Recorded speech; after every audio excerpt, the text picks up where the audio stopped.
வணக்கம், welcome back to my channel. இது satin stitch ஃபேமிலியில் பார்ட் 2 வீடியோ. பிரிக் சாட்டின் ஸ்டிச் இது போடுறதுக்கு நீங்கள் வந்து எந்த டிசைனோ அதை பார்ட்டிஷியன்ஸாக ஃபஸ்ட்டு பிரிச்சுக்கணும். நான் இங்கே காட்டியிருக்க மாதிரி நீங்கள் பிரிச்சுக்கோங்க.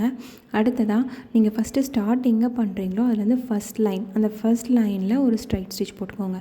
அதுக்கு பக்கத்தில் எடுத்துகிட்டு திரும்பவும் செகண்ட் லைனில் போட்டுக்கோங்க. இதே மாதிரி ஆல்டர்னேட்டிவாக ஃபர்ஸ்ட் லைன்லேயும் செகண்ட் லைன்லேயும் மாற்றி மாற்றி நீங்கள் ஸ்டிச்சஸ் போட்டுகிட்டே வரணும். அப்போ உங்களுக்கு ஒன்று பெருசு ஒன்று சின்னதுன்னு சொல்லி ஸ்டிச்சஸ் வந்து உங்களுக்கு ஃபார்ம் ஆகும். முடிஞ்ச வரைக்கும் நெருக்கமாகவே போடுங்க. இது நம்ம கம்ப்ளீட் பண்ணுறப்போ நம்ம வந்து இது நமக்கு ஒரு பிரிக் ஃபார்மேட்டில் கிடைக்கும். ஸோ இந்த மாதிரி ஃபஸ்ட் லைன் கம்ப்ளீட் பண்ணதுக்கப்புறம் இப்போ அந்த ஃபஸ்ட் லைனோட எண்டு இருக்குது இல்லைங்களா, அங்கேருந்து எடுத்து தேர்ட் லைனில் ஃபினிஷ் பண்ணுறோம். அப்போ தான் வந்து நமக்கு அடுத்த பிரிக் ஃபார்ம் ஆகும். ஸோ நீங்கள் செகண்ட் லைனில் ஃபினிஷ் பண்ணது வந்து அடுத்து ஃபோர்த் லைனில் ஃபினிஷ் பண்ணுவீங்க. இதே மாதிரி ஆல்டர்னேட்டிவாக போட்டுட்டு வரும்போது நமக்கு பிரிக் ஃபார்மேட் வந்து கிடச்சிரும்.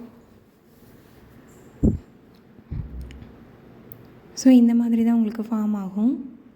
இந்த மாதிரி யூஸ் பண்ணி லீவ்ஸ்லாம் போட்டிங்கன்னா உங்களுக்கு பார்க்குறதுக்கு டிஃப்ரெண்ட்டாகவும் அழகாகவும் இருக்கும். ஸோ உங்களுக்கு சாட்டின் ஸ்டிச் ஃபேமிலிஸில் ஏதாவது டவுட் இருந்துச்சுன்னா பார்ட் 1 வீடியோவை செக் பண்ணிட்டு வந்து பாருங்கள். அப்போ உங்களுக்கு இன்னும் ஈஸியாக புரியும். இதே மாதிரி ஆல்டர்னேட்டிவாக கம்ப்ளீட் பண்ணிடுங்க. இப்போ உங்களுக்கு பார்த்தா தெரியும், ஒரு பிக் ஃபார்மேட் தெரியும். அடுத்தது வந்து பார்த்திங்கன்னா சர்ஃபேஸ் சாட்டின். இது நார்மல் சாட்டின் ஸ்டிச் தான் நம்ம ஆல்ரெடி போட்டிருப்போம். இதில் ஒரே ஒரு வித்தியாசம் நீங்கள் தெளிவாக கவனித்து பார்த்திங்கன்னா தான் புரியும். நான் எந்த பக்கம் ஃபினிஷ் பண்ணுறனோ அதே பக்கத்துலேருந்து திரும்ப ஆரம்பிக்கிறேன். ஆனால் சாட்டின் போடும்போது அப்படி போட மாட்டோம். அப்படியே ஆப்போசிட்ஸ் போட்டுகிட்டே வருவோம். நீங்கள் பார்ட் 1 வீடியோவை செக் பண்ணுங்கள். இது ஏன் போடுறேன்னா, இப்படி போடும்போது நமக்கு த்ரெட்டு வந்து அதிகமாக யூஸ் ஆகாது. ஸோ அதுக்காக தான். இது வந்து நீங்கள் பேக் சைட் பார்க்குறப்போ உங்களுக்கு வந்து ரன்னிங் ஸ்டிச் மாதிரி தெரியும். அடுத்ததான் பேக் ஸ்டிச்சு சாட்டின்.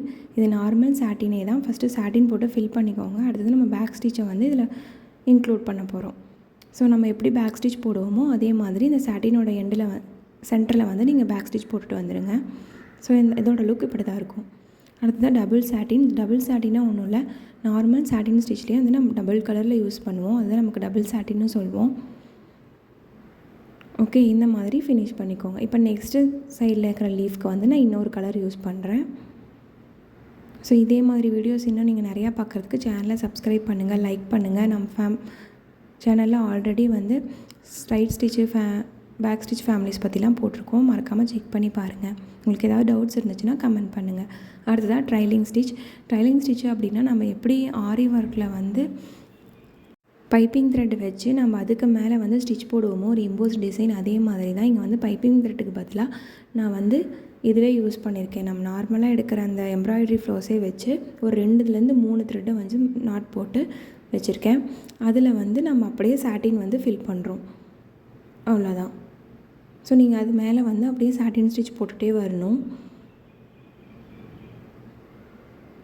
போட்டு அதை வந்து ஃபில் பண்ணிட்டே வந்திங்கன்னா உங்களுக்கு ஒரு எம்போஸ்டு டிசைன் கிடைக்கும். நீங்கள் லீஃப் போடுறீங்க இல்லை ஃப்ளார் போடுறீங்க அப்படின்னா அதோடய ஸ்டெம்ஸ்க்கெலாம் வந்து நீங்கள் இந்த மாதிரி எம்போஸ்டு தெரியணும்னா நீங்கள் இந்த மாதிரி யூஸ் பண்ணலாம். பைப்பிங் த்ரெட்டே யூஸ் பண்ணணும்லாம் அவசியம் இல்லை. நீங்கள் நார்மலாக எம்ப்ராய்டரி த்ரெட்டே ஒரு 2லேருந்து 3 வந்து சேர்த்து நாட் போட்டுட்டு அதை நீடில் இன்செர்ட் பண்ணி கிளாத்தில் எடுத்துகிட்டு நீங்கள் இந்த மாதிரி போட்டுக்கலாம். இது பார்க்குறதுக்கு இன்னும் அழகாகவும் இருக்கும். ஸோ முடிஞ்ச வரைக்கும் அது எல்லாமே சேம் கலரில் இருக்க மாதிரி பார்த்துக்கோங்க. நம்ம நெக்ஸ்ட்டில் வேறு கிளாஸில் பார்க்கலாம். தேங்க்யூ ஃபார் வாட்சிங்.